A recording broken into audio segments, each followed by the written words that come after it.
Hay unos textos magníficos en la Biblia que hacen parte de los fundamentos de nuestra manera de pensar y de creer. Textos grandiosos de la Escritura. Son textos que nos revelan algo que nosotros hemos entendido como el gran plan de Dios. El gran plan de Dios. Y recuerden que cuando hablamos del gran plan de Dios, estamos mencionando a todo lo que la Biblia nos revela de un propósito eterno de Dios. Es decir, de un plan, de un programa que Dios ha hecho, establecido como un proceso en crecimiento desde antes de la fundación del mundo. Y que nosotros hoy estamos viviendo el tiempo culminante de ese programa, entendiendo que, según los científicos, el universo existe desde hace, y no sabemos qué tan preciso, hace 13.500 millones de años. Y Dios estableció este plan antes de la fundación del mundo. La Biblia define esa época como los días de la eternidad. Antes de que existiera el tiempo, ya Dios había dispuesto a hacer un programa. Y ese programa está centrado en un objetivo supremo. La Biblia lo define como el Hijo. Y en el Hijo, los hijos de Dios. El Hijo de Dios, por excelencia, que se convierte en territorio en el que se forjan los hijos de Dios. Y la revelación bíblica nos demuestra que es un programa al que vinculó Dios a los seres humanos antes de la fundación del mundo. No había posibilidad de que existiera un ser humano, hablando biológicamente. No estaba la Tierra, no estaba nuestro Sol. Nuestro Sol no es un Sol viejo. Nuestro Sol tiene aproximadamente unos 7.000 millones de años, está joven. ¿Ya? Hay soles más viejos. Y nuestra Tierra, alrededor del Sol, es un planeta que se fue desarrollando a lo largo de muchos millones de años. Y quiso Dios que aquí surgiera la vida y que a través de la vida finalmente apareciéramos nosotros. Y quiso Dios que aquí crecieran sus hijos.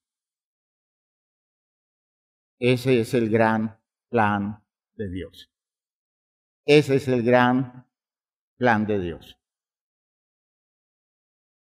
Y cuando entendemos eso, aquí entonces entra a jugar mucho esto que estamos diciendo de la humildad, mansedumbre. Hermanos, usted y yo y toda la creación existe para propósitos que no son ni los suyos ni los míos. Propósitos que nos trascienden, que están antes de que nosotros existiéramos y llegamos como parte del engranaje de todo este programa divino, de modo que cuando llegamos aquí, ninguno de nosotros llega con la posibilidad de alcanzar realización cumpliendo planes particulares y personales, porque el único destino que tiene sentido es aquel en el que el propósito de Dios se cumple en nosotros. Y eso es un golpe muy duro al orgullo, a la vanidad humana, a la presunción, porque nosotros vivimos en un mundo social, cultural, donde la gente cree que realiza sus sueños, donde la gente asume la idea de estar buscando metas y se esfuerza y logra algunos resultados alrededor de todo esto y recibe la alabanza del mundo en función de sus logros y no se da cuenta que su vida camina hacia un sinsentido eterno, si es que el propósito de Dios no se cumple. Y tener la capacidad para reducir o bajarle la fuerza a los intereses míos y decirle a Dios: Señor, tus planes son eternos, me acojo a ellos y renuncio a lo mío. Eso es humildad, mansedumbre, y por eso terminamos siendo herederos de la tierra que Dios nos da. Es una condición suprema el que logra disponerse de esa manera, aún haciendo las cosas que en la vida vaya a hacer desde el punto de vista de un programa social en el que nos movemos asumiendo responsabilidades, pero jamás pensando que nuestra meta está allí, porque estamos disponiendo todo nuestro ser para que el eterno propósito de Dios se cumpla. Hermanos, la humildad y mansedumbre se demanda cuando se entiende que la creación y existencia nuestra obedece a un propósito que está más allá de cualquier elaboración y sentir personal que desde el territorio de la propia existencia nosotros podamos entender. Y esta demanda es extrema. Esta demanda es extrema. De hecho, ese es el problema del hombre, ¿no? El problema del hombre es que se las cree y se dedica a elaborar interpretaciones y alrededor de sus interpretaciones planes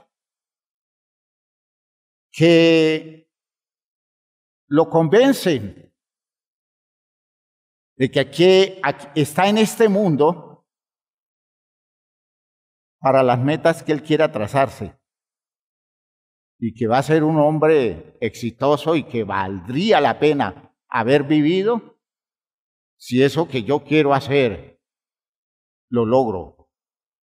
Difícilmente encontramos un ser humano que desde temprano se convenza que aquí vino a cumplir un destino establecido presupuestalmente desde muy temprano por un Dios que nos ha trazado un recorrido para que la meta que Él se ha propuesto se cumpla en la vida de cada uno de nosotros.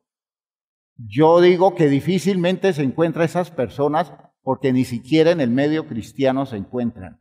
Porque la gente vive con esa idea ingenua de dedicarse a pedirle a Dios que le dé la oportunidad de conseguir muchas metas en esta vida. Y dentro de esos presupuestos no está, Señor, que ninguna de esas metas estropee el propósito tuyo conmigo. No, la gente pide sus metas y cree que Dios está en el plan de satisfacerlos y no en el plan, en el programa de encontrar un hombre o una mujer que se dispone a satisfacer la voluntad de Dios. No es Dios satisfacer nuestra voluntad, sino nosotros satisfacer la voluntad de Dios, porque para gloria de Él nos creó, nos formó y nos hizo. No poder entenderlo, hermanos, es no dar en el blanco y perdernos en el recorrido existencial. Y eso es un pecado. En el texto de Romanos, en el capítulo 8,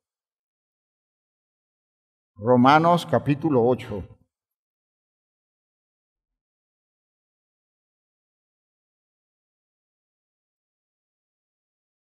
voy a leer un texto muy conocido y no por eso menos significativo.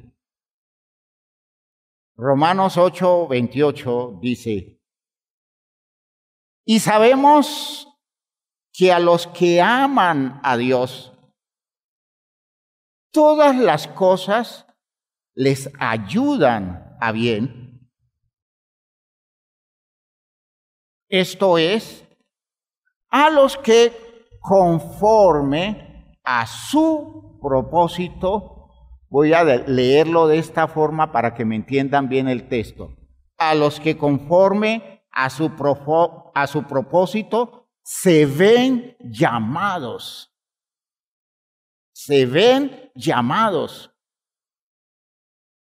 Es decir, para todos aquellos que entienden su vida como un territorio donde el propósito de Dios se tiene que cumplir y se sienten invitados por Dios a comprometerse con ese propósito de Él. Fíjese que a eso se está refiriendo. A eso se está refiriendo. Ahora, ¿a quiénes llamó Dios de esa forma? A todos. A todos, a todos, a todos. A todos los seres humanos. Y sabemos que a los que aman a Dios, todas las cosas les ayuda a bien. Pero no es la idea de amar a Dios en el concepto de confiar en un Dios que nos da las cosas. Sobra decir que es cierto, pero no es esa idea. Es la idea de amar a Dios y sumar su ser a esa disposición para que Dios haga a través de él o de ella todo lo que desde antes de la fundación del mundo se propuso hacer, con el fin de lograr en él o en ella a un hijo de Dios. Aleluya. Aleluya.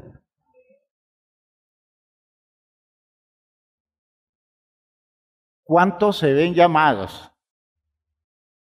Hermanos, ¿cuántos se ven llamados? La Biblia dice muchos, muchos. Y cuando dice muchos, nos está incluyendo a todos. ¿Ve? A todos. Muchos son los llamados. Al final, pocos se ven escogidos. Pocos asumen su vida como un llamado a un destino que no es el que ellos han programado, sino que se los programaron de antemano. Y se necesita mucha humildad y se necesita mansedumbre para uno decir, eso tiene sentido y por eso me acojo a ese plan, porque yo sé que nada de lo que yo haga al margen de eso podrá darme la realización que el eterno propósito de Dios sí puede darme. Eso lo hacen los humildes. La mayoría de la gente todo el tiempo está luchando por prevalecer, él o ella, frente a todo. Y entonces lucha de una forma, lucha de otra forma, pelea con unos, pelea con los otros, hace alianzas con uno, hace pactos con otro, con el fin de sostener su prevalencia en los intereses suyos, de los intereses suyos en este mundo. ¿Ve? Y para nosotros es muy frustrante que lo que queremos lograr no lo logremos. Pero nunca nos sentimos mal cuando vamos descubriendo que lo que Dios propone no se logra. Porque para nosotros no es un objetivo el cumplimiento del propósito de Dios, porque con el propósito de Dios competimos a través de nuestros planes y de nuestros programas. Qué pavoroso panorama para la humanidad enfrentándose a un programa, a un programa divino establecido con tanta antelación. Programa que da origen al universo, porque el programa hijo da origen al universo. Programa que da origen a toda una cantidad de cosas que aún para nosotros eso es un misterio. Programa que da origen a la vida nuestra. Programa que nos coloca sobre esta tierra. Programa que nos hace salir del vientre de nuestra madre.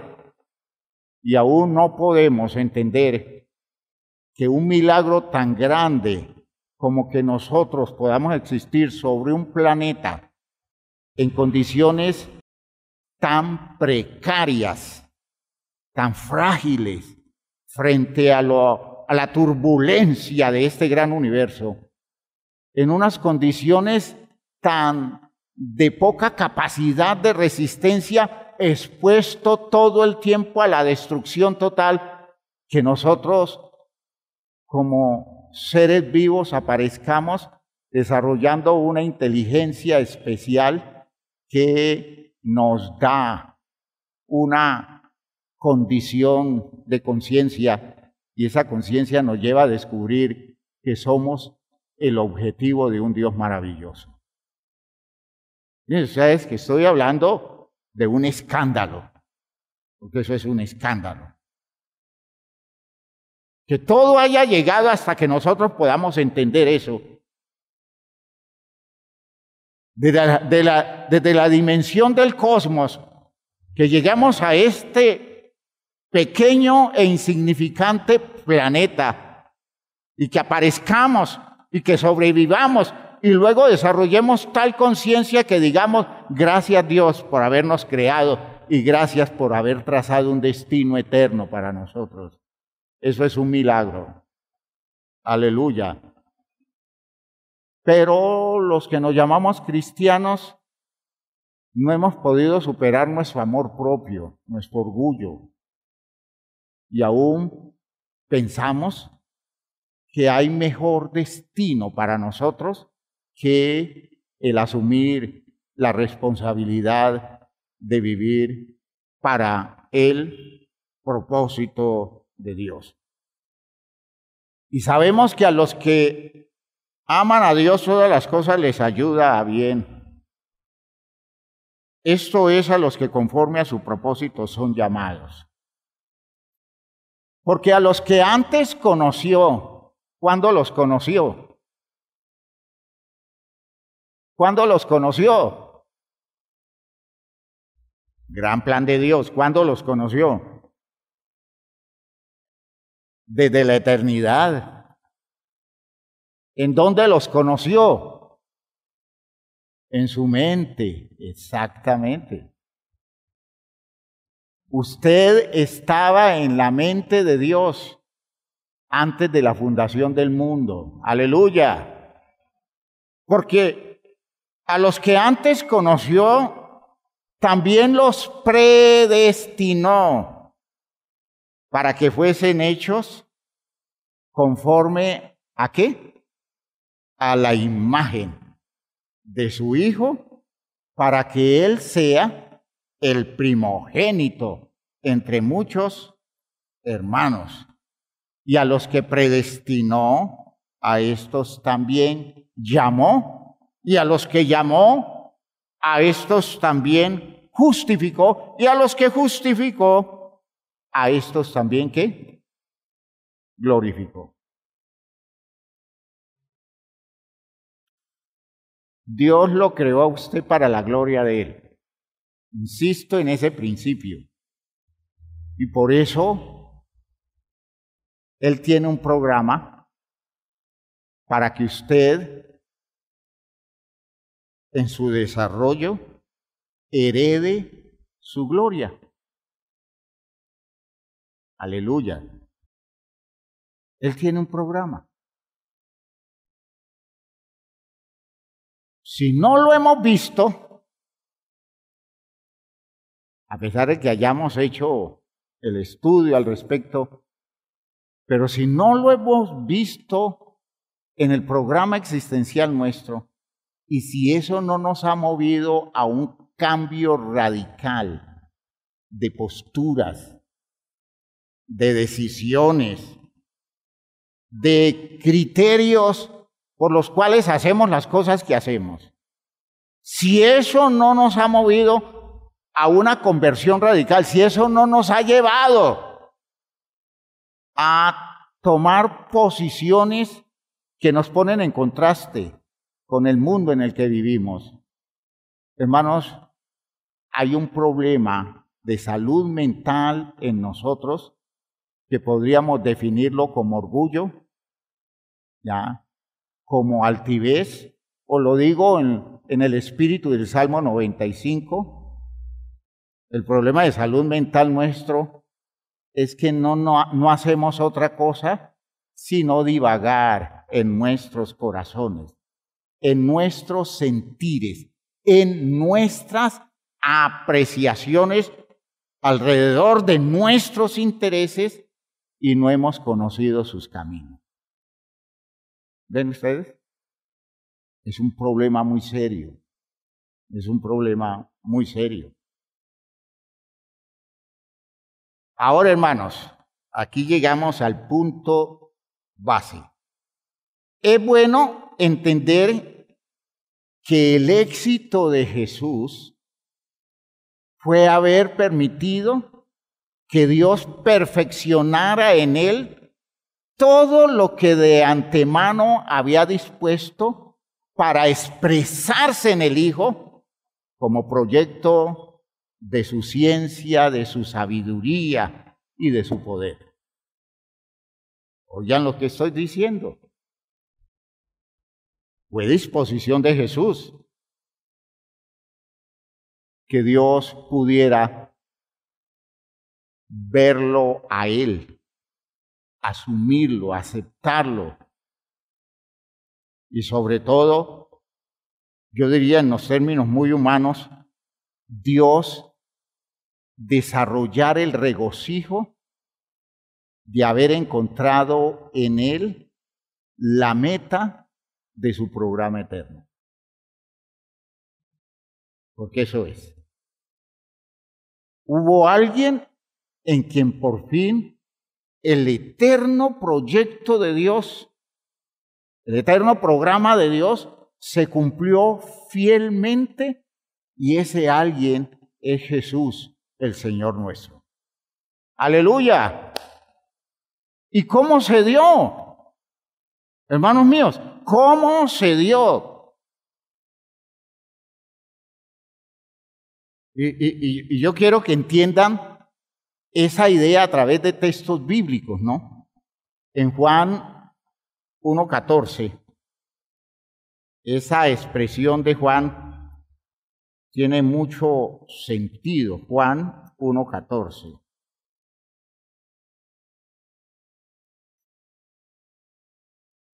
Dice,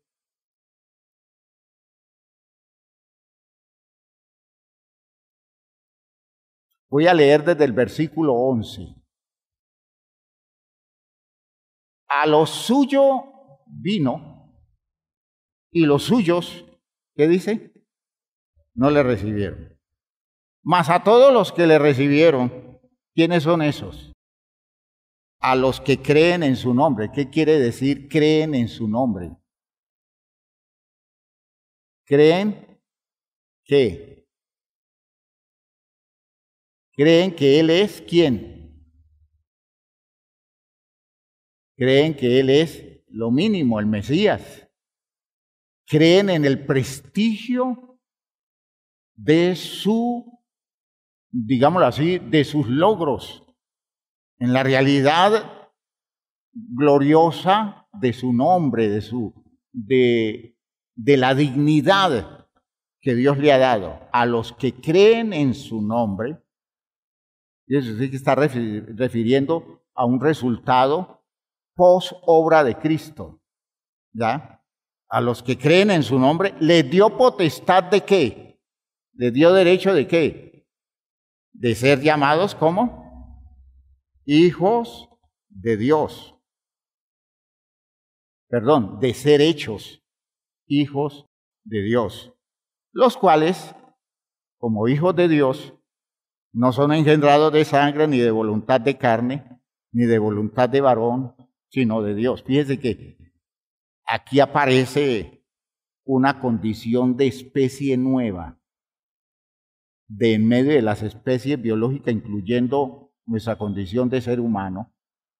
Dios levanta una nueva especie. ¿Cómo se llaman esos? Hijos de Dios.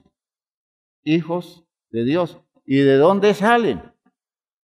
De la especie precedente. ¿Y cuál es la especie precedente? La de los seres humanos. ¿Y de dónde vienen los seres humanos? Del polvo de la tierra. Pero de esos seres humanos, venidos del polvo de la tierra, Dios genera la manifestación de sus hijos. Y el versículo 14 es el versículo cumbre. Y aquel verbo fue hecho carne y habitó entre nosotros y vimos su gloria, gloria como del unigénito del Padre, lleno de gracia y de verdad. Vimos nosotros, los seres humanos, en un hombre, las expresiones, todas ellas, de la propuesta de Dios, de modo que se convirtió Él en la expresión perfecta del Hijo buscado, del Hijo proyectado por Dios desde antes de la fundación del mundo. Y en función de Él están los resultados con la vida nuestra. Pero ¿cómo Jesús logró eso? Insisto en esa pregunta. ¿Cómo lo logró? Fíjese que el asunto no lo muestra la Biblia como alguien que ya lo tiene todo, en términos de decir, nada tiene que pasar en mí, porque yo ya soy el que debo ser, sino que la Biblia lo presenta como la condición de alguien que es perfeccionado. Escuchen lo que estoy diciendo, alguien que es perfeccionado en función del propósito de Dios. Para ser Jesús nuestro Salvador, para ser Jesús el Señor nuestro, para ser Jesús el Cristo, para ser Jesús la expresión del sumo sacerdote, según el orden de Melquisedec que dice el texto de Hebreos. Él debió ser trabajado y Él debió presentarse humilde y manso y entregarse en las manos del Dios eterno para que perfeccionara a través de su naturaleza humana, perfeccionara todas las virtudes del Hijo de Dios que se había propuesto Dios desde siempre. Y ese es el gran logro de la obra de Cristo, logro que determina nuestra salvación, pero no es un logro que llega en virtud de cosas que Él, digámoslo así, tenía en su naturaleza, sino que es un logro que llega en virtud de un trabajo, de una disposición en la que, voy a decirlo así, lo he dicho en otras ocasiones en esta enseñanza, Jesús renuncia a sus propios intereses. Jesús renuncia a sus propios planes.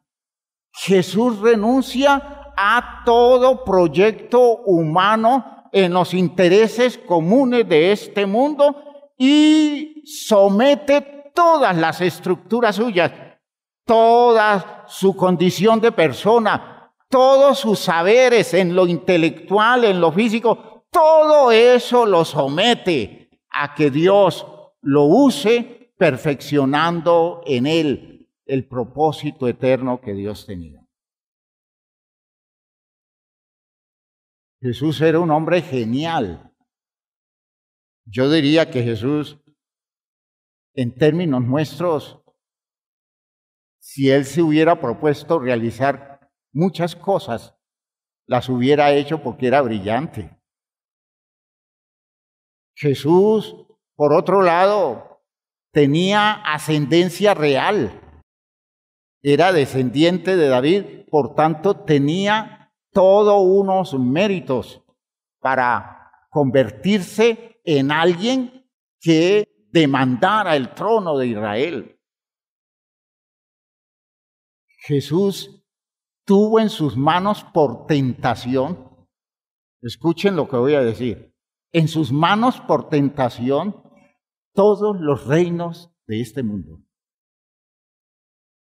Y Él lo vio posible para Él, como un proyecto posible para Él. Por eso se convirtió en tentación. No es tentación lo que yo no veo asequible a mis posibilidades. De modo que cuando Él ve los reinos de este mundo, los ve en su grandeza y ve su capacidad y ve los méritos que tiene, Él ve asequible esa posibilidad de conquista. Solo que se enfrenta a esa tentación con los argumentos de su propuesta original. No, yo no quiero nada para mí. Yo no quiero nada en función de mis intereses. Yo quiero que todo lo que se dé en mí sea lo que Dios dispuso desde antes de la fundación del mundo. Gloria a Dios. Gloria a Dios. Hermanos míos, no le quitemos a Jesús su dimensión humana, porque entonces nos estamos encontrando con un Salvador desnaturalizado, que no calza en las condiciones de las luchas nuestras. Por eso la Biblia lo identifica como alguien que fue tentado en todo según nuestra semejanza. No hubo nada en que Jesús no pudiera visualizarlo desde la perspectiva humana como interés personal de Él. Hermanos, no hubo nada en las posibilidades de este mundo que Jesús no pudiera ver como algo posible para Él. Y sin embargo, fue su decisión renunciar, porque Él se trazó como meta que lo expresa en la forma metafórica de comida, que yo tengo una comida, qué comer. Mi comida es que yo haga la voluntad de mi Padre y acabe su obra. Aleluya. Jesús era un loco.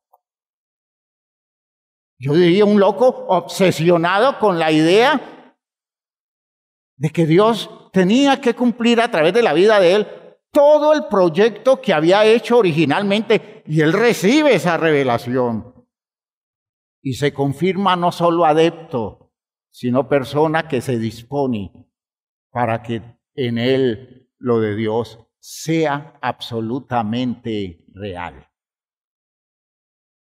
¿A riesgo de qué? De perderlo todo. En esos casos, ¿qué importa lo que se pierda si el que gana es Dios? Aleluya. ¿Me están oyendo? Ese amén no suena. Ese amén no suena y es difícil que suene. Yo sé que es muy honesto. Es muy honesto de parte nuestra. Porque nosotros no entendemos la vida desde ese territorio. Nosotros entendemos la vida como un territorio en el que debemos ganar y Dios nos debe ayudar a ganar. Y estoy diciendo, no importa lo que se pierda, mientras Dios haga lo que se dispuso a hacer.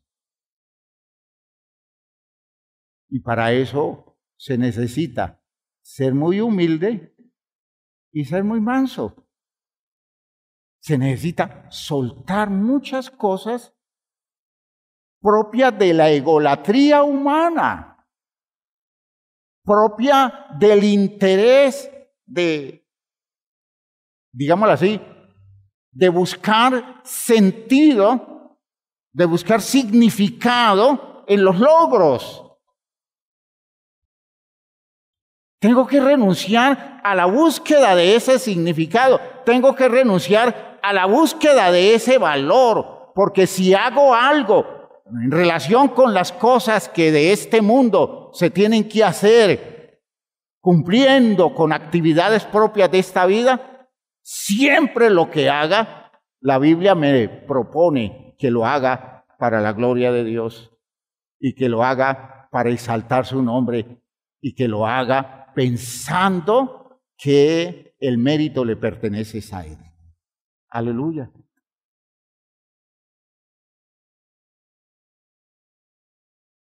¿Hay disposición en usted en dar esa medida?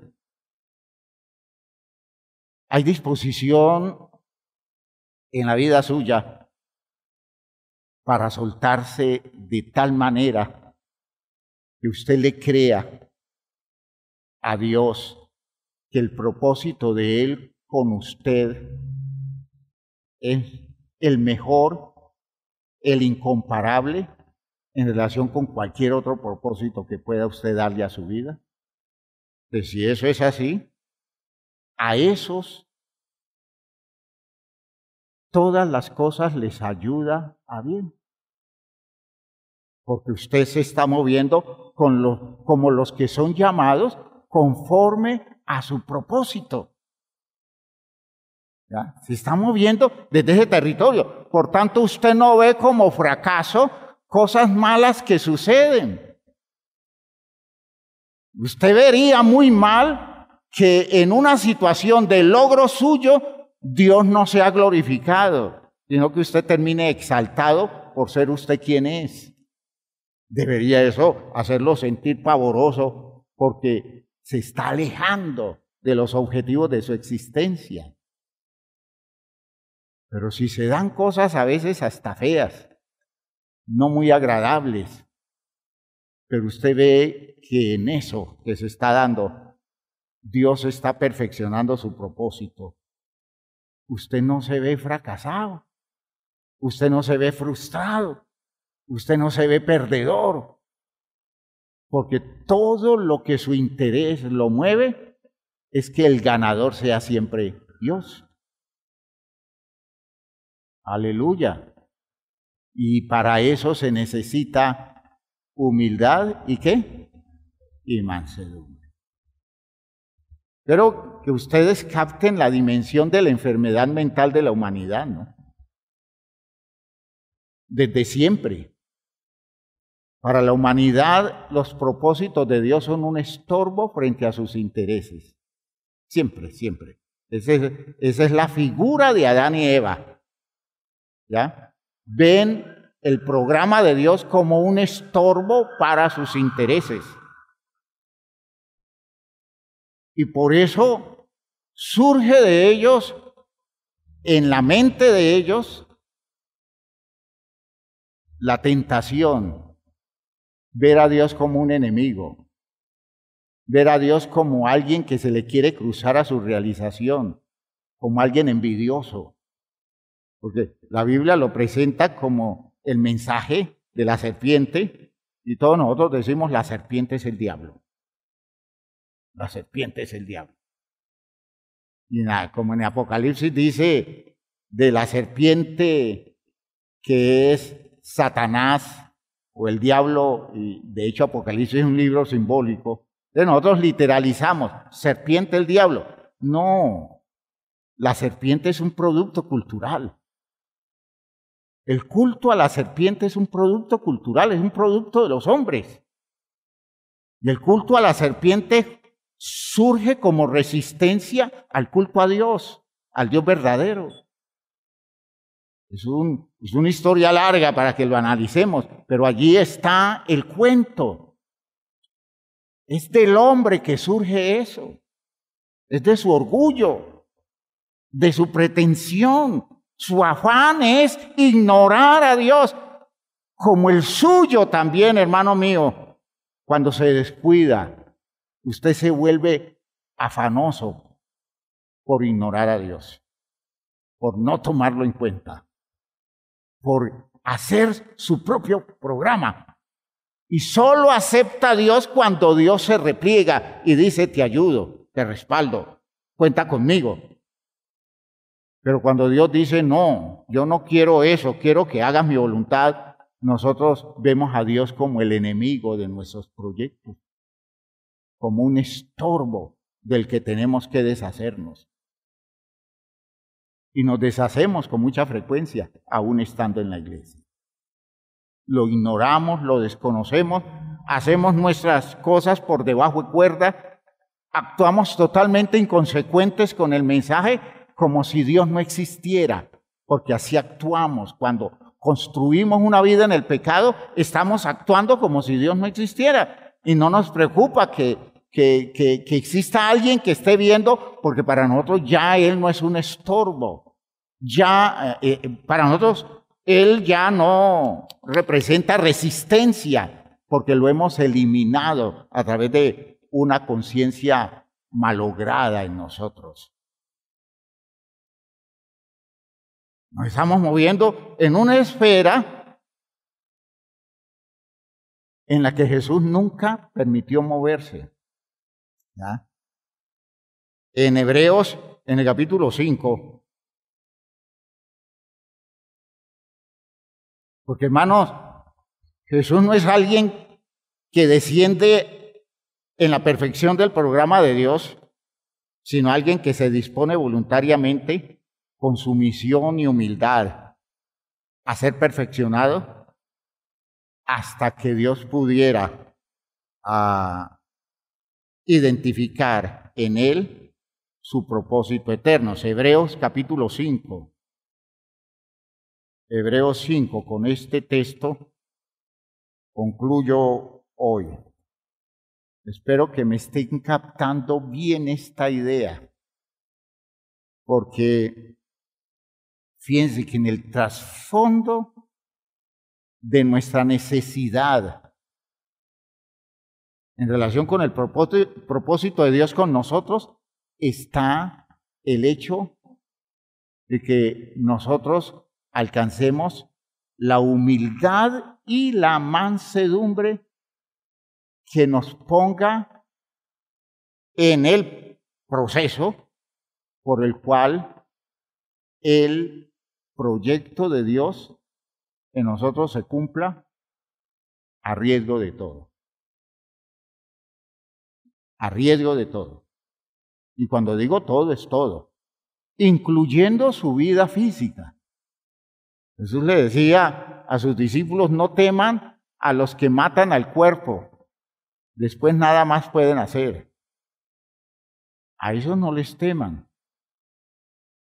Con la vida física ustedes pueden hacer lo que quieran, pero nunca se sientan libres de permitirse ustedes el derecho de proponer su vida para hacer cosas que Dios no quiere.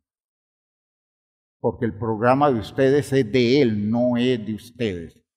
Su existencia es de Él, no de ustedes. La proyectó Él, no ustedes, ni siquiera sus padres.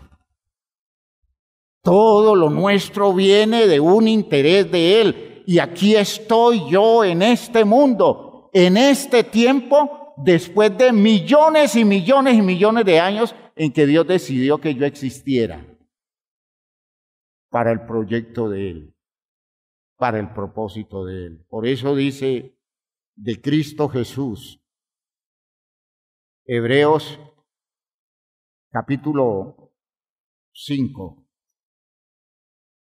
versículo 4. Voy a leer desde aquí contextualizando. Y nadie, oigan esta palabra, nadie toma para sí esta honra, hablando de los sacerdotes y de los sumos sacerdotes, nadie toma para sí esta honra, sino el que es llamado por Dios, como lo fue Aarón. Hay un llamado a un ministerio, a un oficio, a una responsabilidad, a un plan de vida, a un programa. Así tampoco Cristo se glorificó a sí mismo haciéndose sumo sacerdote, sino el que le dijo, tú eres mi hijo, yo te he engendrado hoy. Salmo 2. Y saben ustedes que ese salmo no está hablando de engendramiento. Ese salmo está hablando de respaldo de Dios a un hombre que es nombrado rey en Israel, y Dios lo respalda convirtiéndolo, entre comillas, en un hijo suyo, es decir, protegido por Dios a favor de Israel. Los reyes son puestos por Dios en Israel. Es cuando un rey era nombrado, entonces Dios decía, tú eres mi hijo, yo te he engendrado hoy. Este engendramiento no es de un nacimiento, para un nacimiento en los términos nuestros como humanos. Este engendramiento es una declaración de respaldo a un plan con la vida de un ser humano. Gloria a Dios. Tú eres mi hijo, yo te he engendrado hoy. Ese mismo que le dice eso, también dice en otro lugar, tú eres sacerdote para siempre, según el orden de Melquisedec. Otro orden distinto del de Aarón. Y dice, y Cristo, oigan esto en contexto de lo que he leído. Y Cristo, en los días de su carne, ofreciendo ruegos y súplicas con gran clamor y lágrimas, al que podía librar, le podría librar de la muerte, fue oído a causa de su temor reverente, la reverencia al propósito de Dios. Clamó a Dios en medio de su dolor, de su aflicción, en medio de su angustia. Y Dios lo oyó. Y cuando dice que lo oyó, no fue que le cambió el destino, sino que lo soportó, lo llenó de razones, es decir, lo consoló. Aleluya. Fue oído a causa de su temor reverente. ¿Ya? Fue respaldado, fue sustentado. Y aunque era hijo, miren ustedes, por el derecho que tenía, por lo que padeció, ¿qué sucede? ¿Aprendió qué? la obediencia. Un proceso de formación en obediencia, sometido a un régimen que no le consulta a él ninguno de sus intereses, sino que lo lleva a aceptar toda la propuesta divina en contra de cualquier gusto humano. Nadie quiere ir a morir a una cruz. Nadie quiere perder las posibilidades de la vida temprano en los años, todavía con un destino por delante, con un futuro esplendoroso, diríamos nosotros en términos humanos. Y sin embargo, se ve desde muy temprano sometido a un régimen de la voluntad de Dios que lo saca de este mundo en medio de la animadversión, el odio, el rencor, la mala voluntad, la violencia, los abusos, el maltrato, el engaño, el fraude de este mundo, culpado de cosas que nunca hizo, condenado a muerte sin haber ninguna razón para que muriera. Y sin embargo, él, pensando en no capitular con un mundo malo, llegó hasta la cruz, aceptando su destino para que la propuesta de Dios fuera glorificada. Aleluya. Nosotros con mucho menos sacamos la mano, hermanos. Con mucho menos sacamos la mano. Y decimos, no, olvídese. Conmigo no van a jugar. ¿Ah? Decimos nosotros, ustedes creen que yo voy a aceptar ese tipo de vida para mí. No, yo mis metas las logro, deme el agua donde me dé. Porque yo soy capaz de luchar contra quien sea, sacando adelante mis proyectos. Y de hecho terminan peleando con Dios, fracasando en el proyecto divino con ellos. Les dice el texto, y aunque era hijo, por lo que padeció, aprendió la obediencia, y habiendo sido perfeccionado, ¿qué dice? Vinos a ser, ¿qué? Autor de ¿qué? De eterna salvación para todos los que le obedecen. El ministerio de Cristo, la condición de Él como Cristo, la condición de Él como hijo, es un logro del perfeccionamiento del programa de Dios en la vida de un hombre. Y por eso se convirtió en aquel que Dios exalta hasta lo sumo, dándole el prestigio hasta ahora no existente, convirtiéndolo en Señor, para que en el nombre de Jesús se doble toda rodilla de los ángeles en el cielo, de los hombres en la tierra, y de los demonios en el infierno. ¿Sí me estoy explicando, hermanos míos? Eso es producto de su humildad, mansedumbre.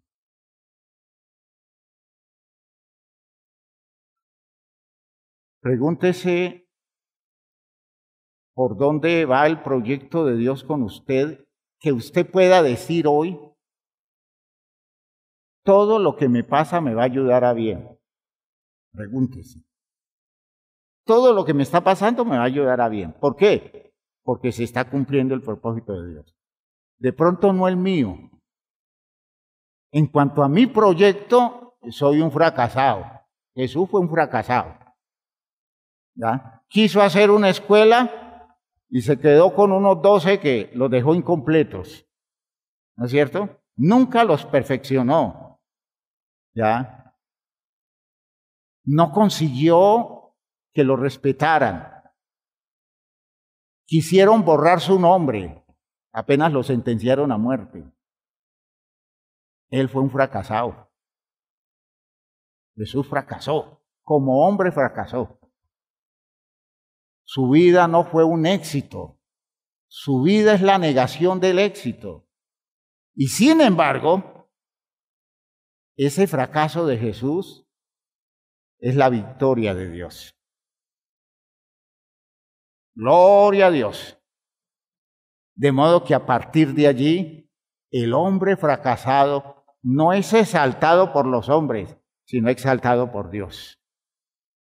Y hoy es nuestro Señor, el fracasado Jesús, porque Dios se hizo grande a través de él y perfeccionó un programa eterno que hasta ese entonces nadie se había aproximado en lo mínimo a poder sacar de la boca de Dios la expresión: este es mi Hijo amado, en él tengo toda complacencia.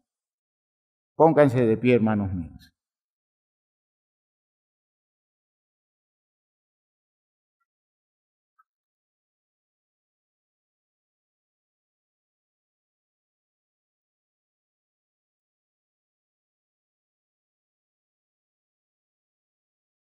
Tantas cosas que Dios ha querido hacer por medio nuestro.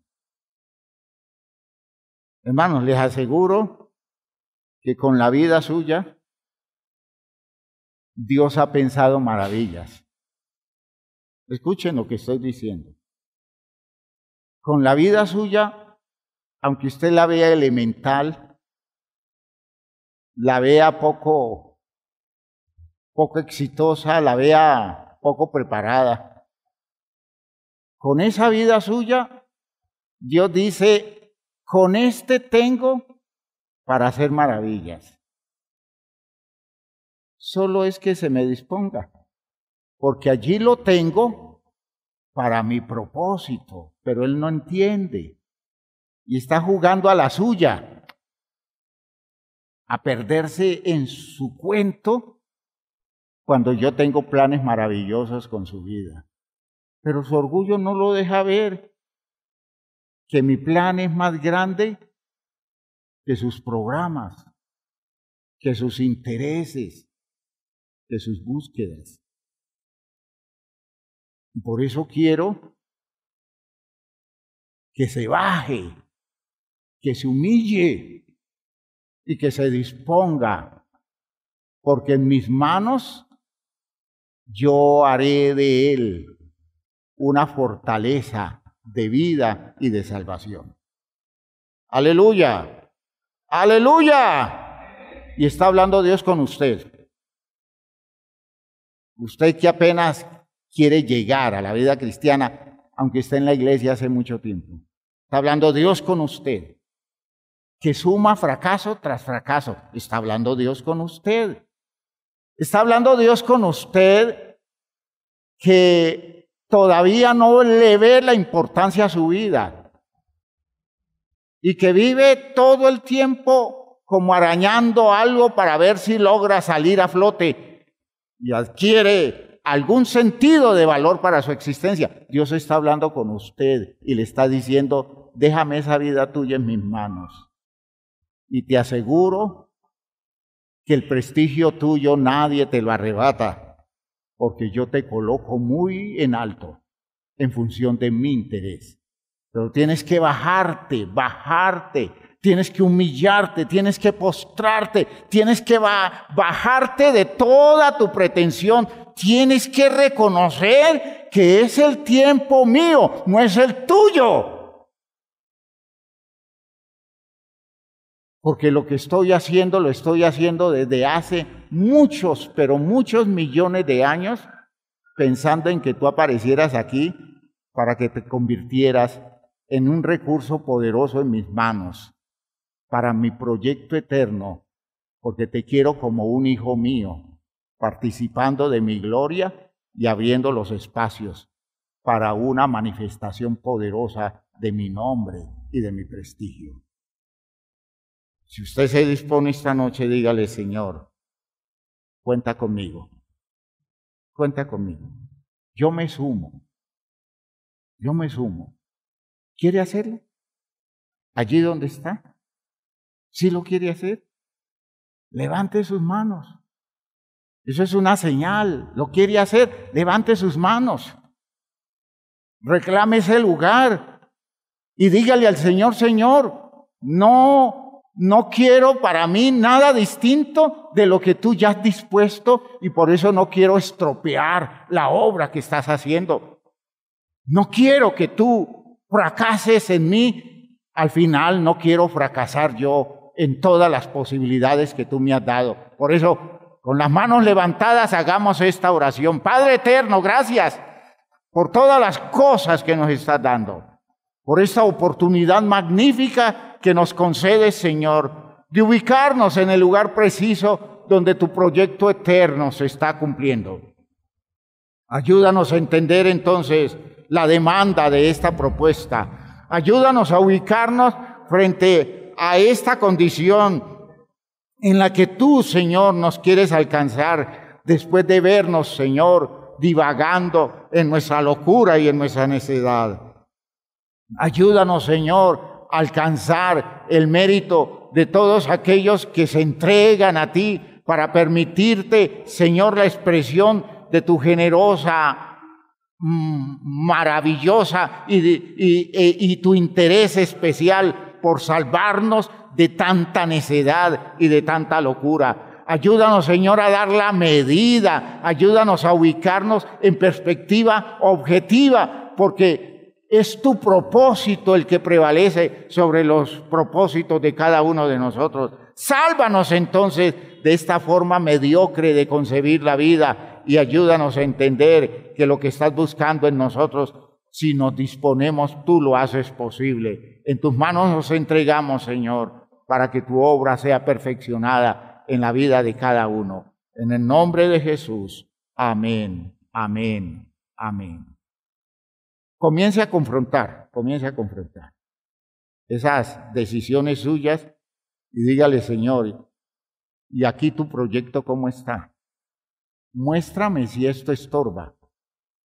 Revélame si esto estorba, aunque lo quiero con todo mi corazón, Señor, que no sea lo que yo quiero, sino que se cumpla tu voluntad. Dispóngase. El poder de Dios hace el resto. El poder de Dios hace el resto. Hermanos míos, Dios les bendiga a todos. Salúdense unos a otros.